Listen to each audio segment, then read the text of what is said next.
Beggars ವಿಶೇಷ ಕಾರ್ಯಕ್ರಮಕ್ಕೆ ಮತ್ತೊಮ್ಮೆ ತಮಗೆಲ್ಲ ಸ್ವಾಗತ. ಇಲ್ಲಿ ತನಕ ಸಾಕಷ್ಟು ವಿವರಗಳನ್ನು ನೋಡಿದ್ವಿ ನಾವು, ಎಲ್ಲಿಂದ ಬರ್ತಾರೆ ಮಕ್ಕಳು ಏನು ಅಂತ. ಅದರ ಬಹಳ ರೋಚಕ ಸಂಗತಿಗಳಿವೆ. ಯಾಕಂದರೆ ಇಂಥ ಮಕ್ಕಳುಗಳನ್ನು, ಅದರಲ್ಲೂ ಇಂಥ ಭಿಕ್ಷುಕ ಮಕ್ಕಳುಗಳನ್ನು ಬಹಳ ಜನ ನೋಡಿದ್ದಾರೆ ನಮ್ಮಲ್ಲಿ. ಇಲ್ಲಿ ಗೆಸ್ಟ್ಗಳಾಗಿ ಬಂದಿರುವಂಥವ್ರು, ಅವರ ಹಿನ್ನೆಲೆ ಎನ್ನುವಂಥದ್ದು ಏನು, ಅವ್ರ ಹಿಂದೆ ಯಾವ್ಯಾವ ಶಕ್ತಿಗಳು ಕೆಲಸ ಮಾಡ್ತವೆ. ನಾವು ಮಾಫಿಯಾದ ಬಗ್ಗೆ ಮಾತಾಡಿದ್ವಿ. ನಿಮಗೆ ಆಶ್ಚರ್ಯ ಆಗ್ಬೋದು ನಮ್ಮ ವೀಕ್ಷಕರಿಗೆ, ಬರೀ ಮಾಫಿಯಾ ಅಲ್ಲ, ಇವ್ರನ್ನ ಹಿಡ್ಕೊಂಡು ಹೋದರೆ ರಾಜಕಾರಣಿಗಳು ಪೊಲೀಸ್ ಸ್ಟೇಷನ್ಗೆ ಬಂದು ಬಿಡಿಸ್ಕೊಂಡು ಹೋಗ್ತಾರೆ ಅಂತ. ಬಹಳ ಆಶ್ಚರ್ಯ ಆಗ್ಬೋದು ನಿಮಗೆ. ಅದರ ಹಲವಾರು ರೋಚಕ ಸಂಗತಿಗಳಿದೆ ನಮ್ಮ ಗೆಸ್ಟ್ಗಳಲ್ಲಿ. ಬನ್ನಿ, ನಾನು ಆರಂಭ ಮಾಡ್ತಾ ಇದ್ದೀನಿ ನಾಗಸಿಂಹ ಅವ್ರ ಮುಖಾಂತರ. ನಾಗಸಿಂಹ ಅವರೇ, ದೊಡ್ಡ ಸಮಸ್ಯೆ ಅಂತಂತಂದ್ರೆ ಭಿಕ್ಷುಕರ ಸಮಸ್ಯೆ. ಎಲ್ಲಿ ನೋಡಿದ್ರಲ್ಲಿ ಭಿಕ್ಷುಕರು ಅಲ್ಲ. ಹಿಂಗತ್ತೆ ಇಂದಿನ ಮಕ್ಕಳೇ ನಾಳಿನ ಪ್ರಜೆಗಳು ಅಂತ ನಾವು ಭಾಷಣ ಹೊಡಿತೀವಿ. ಮಕ್ಕಳು ಇಂದಿನ ಪ್ರಜೆಗಳು ನಾವ್ ಹೇಳೋದು ಮಕ್ಕಳಿಗೋಸ್ಕರ. ಈಗ ಈ ಸಮಸ್ಯೆ ಜಾಸ್ತಿ ಆಗೋದಕ್ಕೆ ಬಹಳಷ್ಟು ಪ್ರಮುಖವಾದ ಕಾರಣ ಭಿಕ್ಷುಕರಲ್ಲ, ಅವ್ರು ಬೇರೆ ಒಂಥರ ಸಹಾನುಭೂತಿ ತೋರಿಸಿ ಭಿಕ್ಷೆ ಕೊಡ್ತೀವಲ್ಲ, ಅನುಕಂಪ ಇದೆಯಲ್ಲ ನಮ್ಮಲ್ಲಿ ಆ ಪಾಪ ಪ್ರಜ್ಞೆ ಇದೆಯಲ್ಲ. ಯಾರಾದ್ರೂ ಬಂದು ಭಿಕ್ಷೆ ಕೇಳ್ಬಿಟ್ರೆ ನಾವು 10 ರೂಪಾಯಿ 20 ರೂಪಾಯಿ ಹಾಕಿದ್ರೆ ಒಳ್ಳೇದಾಗುತ್ತೆ ಅಂತ, ಅದರಿಂದ ಇದು ಜಾಸ್ತಿ ಆಗ್ತಾ ಬೆಳೀತಿದೆ ಹೊರತು ನಾವು ಪ್ರತಿ ಸತಿ ಭಿಕ್ಷೆ ಕೊಡಬೇಡಿ, ಬಂದವರಿಗೆ ಭಿಕ್ಷೆ ಕೊಡಬೇಡಿ ಅಂತ ಹೇಳಿದ್ರೆ ಜನ ಕೇಳೋದೇ ಇಲ್ವಲ್ಲ. ಅದು ಯಾವಾಗ ನೀವು ಕೊಡೋರು ಇದ್ದಾರೆ ಅಂದಾಗ ಇವ್ರು ತಗೊಳ್ಳೋರು ಇನ್ನೂ ಜಾಸ್ತಿ ಆಗ್ತಾ ಹೋಗ್ತಾರೆ. ಉದಾಹರಣೆಗೆ ನಮ್ಮ ಚಾಲುಕ್ಯ ಸರ್ಕಲ್ ಅಲ್ಲಿ ಬೆಳಗ್ಗೆ 9 ಗಂಟೆಯಿಂದ 12 ಗಂಟೆವರೆಗೆ 300 ರಿಂದ 400 ರೂಪಾಯಿ ಸಂಪಾದನೆ ಮಾಡ್ಬೋದು. 300 ರಿಂದ 400 ರೂಪಾಯಿ ಬರೀ ಏನು ಬಂಡವಾಳ ಇಲ್ದಿರ ನೀವು ಸಂಪಾದನೆ ಮಾಡ್ಬೋದು ಅಂದಾಗ ಮನೆಯವರೆಲ್ಲ ಬರ್ತಾರೆ. 300 ರಿಂದ 400 ರೂಪಾಯಿ, 300 ರಿಂದ 400 ರೂಪಾಯಿ. ಕೆಲಸ ನಮಗೆ ಅಯ್ಯೋ ನಾವ್ಯಾಕೆ ಹೋಗ್ಬಾರ್ದು ಅಂತ ಅನ್ಸುತ್ತೆ. ಅಷ್ಟೊಂದು ಸುಲಭವಾಗಿ ಬರುತ್ತಲ್ಲ ದುಡ್ಡು. ಅದ್ರ ಸುಮ್ಮನೆ ಕಾರಲ್ಲಿ ಕೂತಿರ್ತಾರೆ, ಒಂದು 10 ರೂಪಾಯಿ ಕೊಟ್ಟು ಹೋಗ್ತಾರೆ. ಡ್ರೈವರ್ಗಳು ಆ ಕಾರ್ ಮುಂದೆನೇ ಇಟ್ಕೊಂಡ್ಬಿಟ್ಟಿರ್ತಾರೆ ಎಲ್ಲರಿಗೂ ಕೊಡೋದಕ್ಕೆ. ಕೆಲಸ ನೋಡಿ ಕಾರುಗಳಲ್ಲಿ, ಕ್ಯಾಬಲ್ಲಿ ಇದ್ದಾಗ.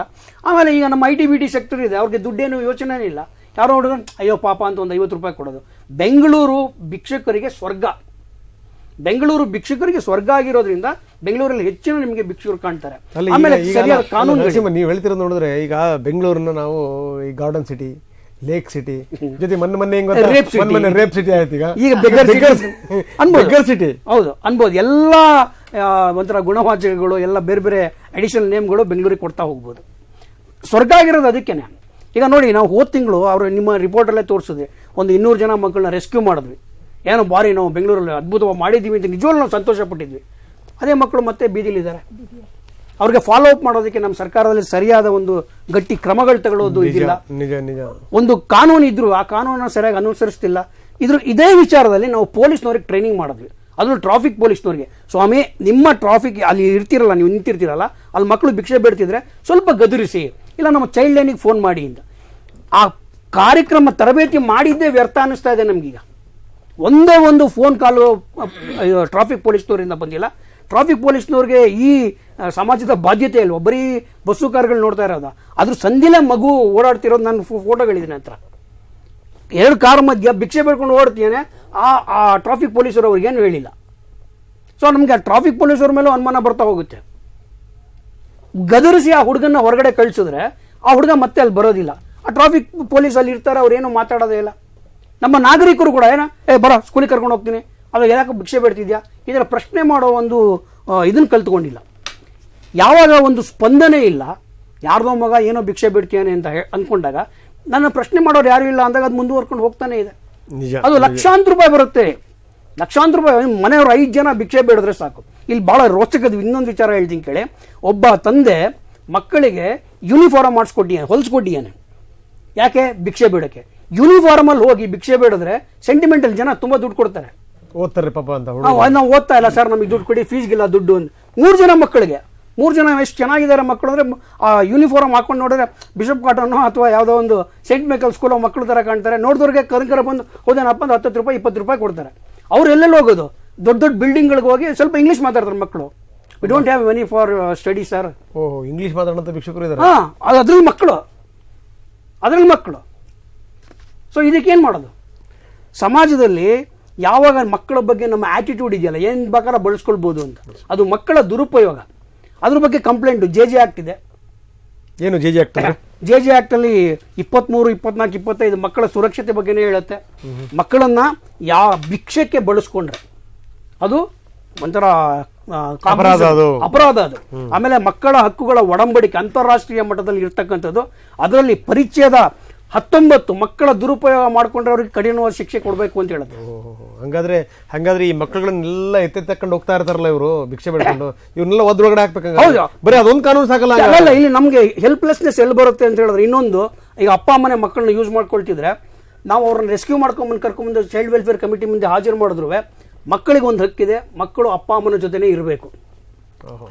ಆಗ ಮತ್ತೆ ಅವ್ರನ್ನ ವಾಪಸ್ ಕಳಿಸ್ಬಿಡ್ತಾರೆ. ಕೇಳಿ CWG ಅವರು. ಅದು ಅವಾಗ ಸಣ್ಣ ಪುಟ್ಟ ಒಂದು ಲೂಪೋಲ್ಸ್ ಅಂತ ಹೇಳ್ಬೋದು. ಅದನ್ನ ಕಾನೂನುಗಳನ್ನು ಮಾಡಿದರೆ ಎಲ್ಲರೂ ಸಹ ಕಾನೂನು ಸಹ ಅಷ್ಟೇ ಒಂದು ಲೂಪೋಲ್ಸ್ಗಳನ್ನು ತಿರುಗಿಸಿದ್ದಾರೆ. ಉದಾಹರಣೆಗೆ, ಒಂದು ಮಗುವನ್ನು ತಂದೆ ತಾಯಿನೇ ಸ್ಕೂಲನ್ನ ಬಿಡಿಸಿ ಭಿಕ್ಷೆ ಮಾಡಿರ್ತಕ್ಕಂಥ ಮಗು ಕಮಿಟಿ ಮುಂದೆ ಬಂದಾಗ ನಾವು ನಮ್ಮ ಕಮಿಟಿ ಮುಂದೆ ಕೂತ್ಕೊಂಡು ನಾನು ಹೇಳ್ತಿದ್ದೆ, ಫಸ್ಟ್ ಪೇರೆಂಟ್ಸ್ ಕೇಸನ್ನು ಹಾಕಿ ಜೈಲಿಗೆ ಕಳಿಸಿ.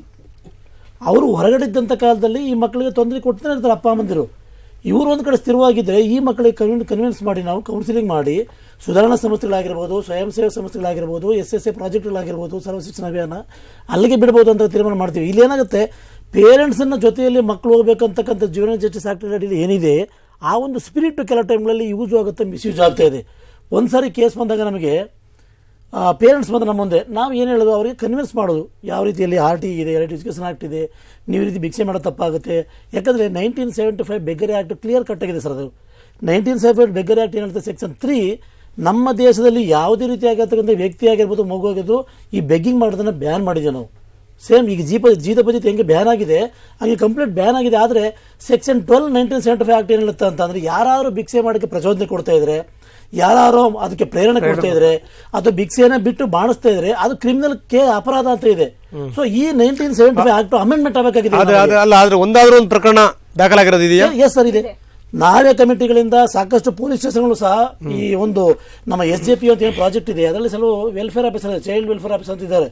ಸಾಕಷ್ಟು ಕೇಸಲ್ಲಿ ಪೊಲೀಸ್ ಆಫೀಸರ್ಗಳೇ ಹೋಟ್ಲ್ಗಳಿಗೆ ಹೋದಾಗ, ಪಾನಿಪುರಿ ಅಂಗಡಿಗೆ ಹೋದಾಗ, ಕೆಂಗೇರಿ ಆಗಿರ್ಬೋದು, ಹನುಮಂತಪುರ ಸ್ಟೇಷನ್ ಆಗಿರ್ಬೋದು, JP ನಗರ ಆಗಿರ್ಬೋದು, ಪೊಲೀಸರೇ ಸೋಮೋಟ ತಗೊಂಡು ಅಂತ ಮಕ್ಕಳ ಹೋಟ್ಲಿಂದ ಮತ್ತು ಭಿಕ್ಷೆ ಮಾಡ್ತಕ್ಕಂಥ ಸರ್ಕಲ್ನಿಂದ ಕರ್ಕೊಂಡ್ಬಂದು ಆ ಮಕ್ಕಳನ್ನ ಸುರಕ್ಷಿತಗೋಸ್ಕರವಾಗಿ ಮಕ್ಕಳ ಕಲ್ಯಾಣ ಸಮಿತಿ ಹಾಜರುಪಡಿಸಲಿಕ್ಕೆ ಬಾಲಮಂದಿರಕ್ಕೆ ಬಿಡ್ತಕ್ಕಂಥದ್ದು, ಆ ಮಕ್ಕಳ ಜೊತೆ ಯಾರಿದ್ರು ಚಿಕ್ಕಪ್ಪ ದೊಡ್ಡಪ್ಪ ಮಾವ ಅವ್ರ ಮೇಲೆ ಕಾನೂನು ಕ್ರಮ ಕೈಗೊಂಡು FIR ಮಾಡಿ ಅವರನ್ನ ಜೈಲಿಗೆ ಕಳಿಸುವ ವಾತಾವರಣಗಳು ಸರ್ ಸುಮಾರು ನಾವು ಒಂದು 50ಕ್ಕೂ ಜಾಸ್ತಿ ಕೇಸನ್ನು ಮಾಡಿದೀವಿ. ಯಾಕಂದ್ರೆ ಇದೇ ಯಾವಧಿಯಲ್ಲಿ ಸರ್ ಸುಮಾರು 2013 ಇಸ್ವಿಯಲ್ಲಿ 2012-13 ಸಾಲಿನಲ್ಲಿ ಇದೇ ನಮ್ಮ ಟ್ಯಾನೆ ರೋಡ್ಗಳಲ್ಲಿ ಸುಮಾರು ಬೆಳಗಿನ ಜಾವ ನಾವು ಡಿಪಾರ್ಟ್ಮೆಂಟ್ ಎಲ್ಲ ಹೋಗಿ ಸುಮಾರು 15 ಜನ ಮಕ್ಕಳು ರೆಸ್ಕ್ಯೂ ಮಾಡೋದು. ಅದರಲ್ಲಿ 15 ಜನ ಪೇರೆಂಟ್ಸ್ ಸಿಕ್ಕರು, 15-16 ಜನ ಮಕ್ಕಳು ಸಿಕ್ಕಿದ್ರು.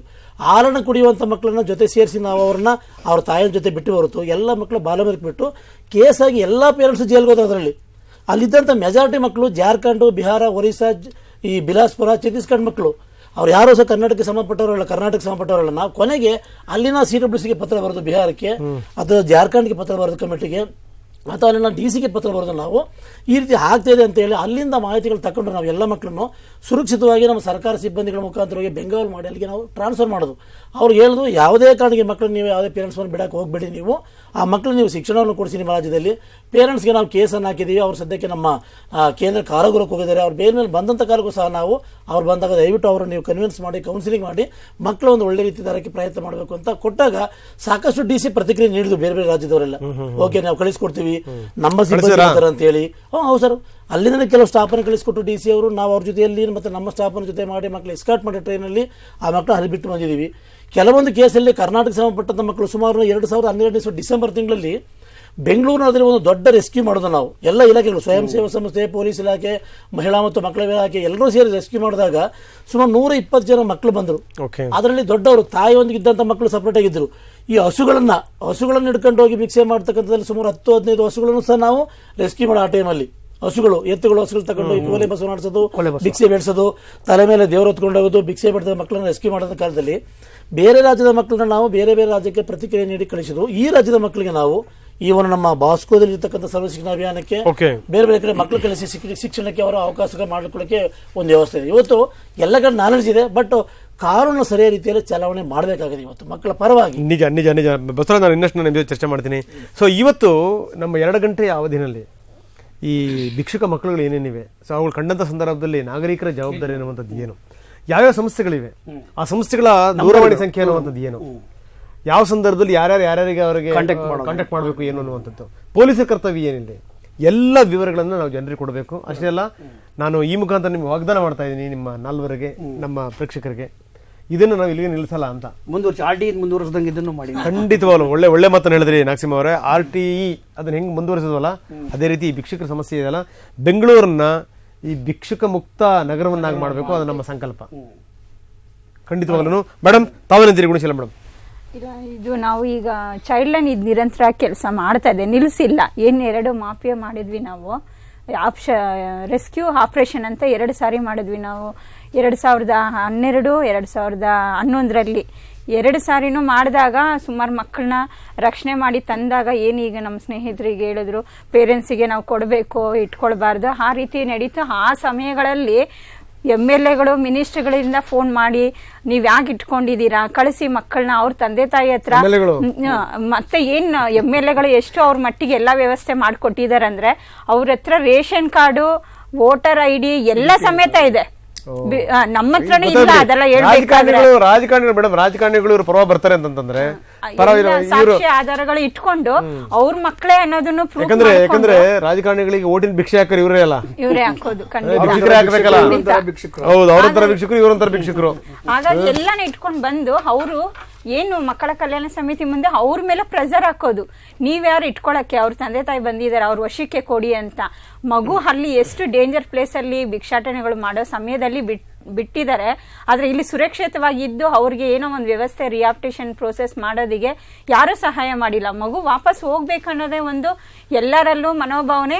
ಅವ್ರ ಮಕ್ಳು ಅವ್ರಿಗೆ ಕೊಡಿ, ನಿಮ್ಗೇನು ಅಧಿಕಾರ ಇದೆ ಅನ್ನೋ ರೀತಿ ಒತ್ತಡಗಳು ಹಾಕಿ ಮಕ್ಕಳನ್ನ ವಾಪಸ್ ಕಳಿಸಿರೋಂಥದ್ದು. ಈ ಸಪೋರ್ಟ್ ಮಾಡಿದಂತ ಎಲ್ಲ MLAಗಳು, ರಾಜಕೀಯ ಕಾರಣಗಳು ಮತ್ತೆ ಏನು ಏರಿಯಾಗಳಲ್ಲಿ ಲೀಡರ್ಗಳಿದೆ ಅವ್ರಿಗೆ ದುಡ್ಡು ಕೊಟ್ಟು ಕರ್ಕೊಂಡ್ಬರೋದು. ಇವ್ರು ನಮ್ಮ ಏರಿಯಾದಲ್ಲಿ ವಾಸವಾಗಿದ್ದಾರೆ ಸುಮಾರು ವರ್ಷದಿಂದ, ನಮ್ಗೆ ಗೊತ್ತಿರೋರು. ನಮ್ಮ ಬೆಂಗಳೂರಲ್ಲಿರೋರೇ ನಮ್ಗೆ ಸಪೋರ್ಟ್ ಮಾಡೋದು. ಬೇರೆ ರಾಜ್ಯಗಳಿಂದ ಬಿಟ್ಬಿಡಿ. ಇದ್ರ MLAಗಳು ಬಂದವರು, ಏರಿಯಾ ಲೀಡರ್ಸ್ಗಳು, ನಮ್ಗೆ ಗೊತ್ತಿರೋರು. ಭಿಕ್ಷುಕರಲ್ಲ ಅವ್ರು ನಿಂತಿದ್ದವರು, ಸುಮ್ಮನೆ ಅದ್ರ ವಿವರಗಳನ್ನು ಪಡಿತೀವಿ. ನಮಗೆ ಸಾಮಾನ್ಯವಾಗಿ ನಾವು ನಮ್ಮ ಹಲವಾರು ಕಾರ್ಯಕ್ರಮಗಳಲ್ಲಿ ನಾವು ತೋರಿಸಿದೀವಿ. ನಾವು ಏನಂತಂದ್ರೆ ಈ ಗದ್ದಲಾಗಲಾಟೆ ಆಗಂತ ಸಂದರ್ಭದಲ್ಲಿ ಈ ರೌಡಿಗಳನ್ನ, ಈ ಗೂಂಡಾಗಳನ್ನ ಒಳಗಡೆ ಹಾಕಿದಾಗ ಬಹಳ ಜನ ರಾಜಕಾರಣಿಗಳು ಹೋಗಿ ಬಿಡಿಸ್ಕೊಂಡ್ ಬರ್ತಾರೆ ಅಂತ. ಈ ಭಿಕ್ಷುಕರ ಮಕ್ಕಳುಗಳನ್ನ ರಾಜಕಾರಣಿಗಳು ಬಂದು ಬಿಡಿಸ್ತಾರೆ ಅಂತಂದ್ರೆ ನಮ್ಮ ರಾಜಕಾರಣ ಎಲ್ಲಿ ಬಂತು ನೋಡಿ, ಯೋಚನೆ ಮಾಡಿ. ಇವ್ರ ಮನೋಭಾವನೆ ನೋಡಿ. ಇಲ್ಲಿ ಬಹಳ ಒಂದು ರಂಗನಾಥ್ ಬಹಳ ಇಂಪಾರ್ಟೆಂಟ್ ವಿಚಾರ ಹೇಳ್ತೀನಿ. ಬಳ್ಳಾರಿನಲ್ಲಿ ಇದೇ ತರ ಚೈಲ್ಡ್ ವೆಲ್ಫೇರ್ ಕಮಿಟಿನಲ್ಲಿ ಒಂದು 4 ಜನ ಭಿಕ್ಷುಕ ಮಕ್ಕಳನ್ನ ರೆಸ್ಕ್ಯೂ ಮಾಡಿ ಕರ್ಕೊಂಡ್ ಬಂದಿದ್ದಾರೆ ಮಕ್ಕಳ ಕಲ್ಯಾಣ ಸಮಿತಿಗೆ. ಸುಮಾರು 2,000 ಜನ ಬಂದಿದ್ದಾರೆ. ಅವ್ರ ಜೊತೆಗೆ ಪ್ರಸಿದ್ಧ ರಾಜಕಾರಣಿ ಒಬ್ರು ಬಂದು ಚೈಲ್ಡ್ ವೆಲ್ಫೇರ್ ಕಮಿಟಿಲಿ ಕೂತ್ಕೊಂಡು, ನೀವು ಆ ಮಗುನ ಬಿಡದೆ ಹೋದ್ರೆ ನಾವು ಸುಮ್ಮನೆ ಇರೋದಿಲ್ಲ, ಹೊರಗಡೆ ಕೋಮುಗಲಭೆ ಆಗುತ್ತೆ ಹೇಳಿ ಸರ್. ಯಾರು ಅಂತ ಹೇಳ್ಬಿಡಿ ಸರ್. ಇಲ್ಲ ಪರವಾಗಿಲ್ಲ, ಅವರು ಯಾಕೆಂದ್ರೆ ಅದನ್ನ ಸೀಕ್ರೆಸಿ ಮೇಂಟೈನ್ ಮಾಡಬೇಕಾಗತ್ತೆ. ನಾವು ಕೆಲವು ಸರಿ ಅವ್ರ ಸಹಾಯನೂ ಬೇಕಾಗತ್ತೆ ನಮ್ಗೆ ನೋಡಿ. ಮುಂದೆ ಅವ್ರದೇ ಸಹಾಯನೂ ಬೇಕಾಗತ್ತೆ. Fine fine fine fine. ಬಂದೆ ಮೇಡಮ್. ಇನ್ನು ಬಹಳ ಸಂಗತಿಗಳಿದೆ. ಒಂದಿಷ್ಟು ವ್ಯವಸ್ಥೆಯ ಕಣ್ಣು ತರಿಸುವಂತ ಒಂದು ಪ್ರಯತ್ನ ಮಾಡೋಣ. ಜೊತೆಗೆ ನಮ್ಮ ಮನೋವಿಜ್ಞಾನಿಗಳಿದ್ದಾರೆ, ಅವ್ರ ಜೊತೆ ಕೂಡ ಮಾತಾಡ್ತೀನಿ. ಅದಕ್ಕಿಂತ ಮತ್ತೊಮ್ಮೆ ಶಾರ್ಟ್ ಬ್ರೇಕ್.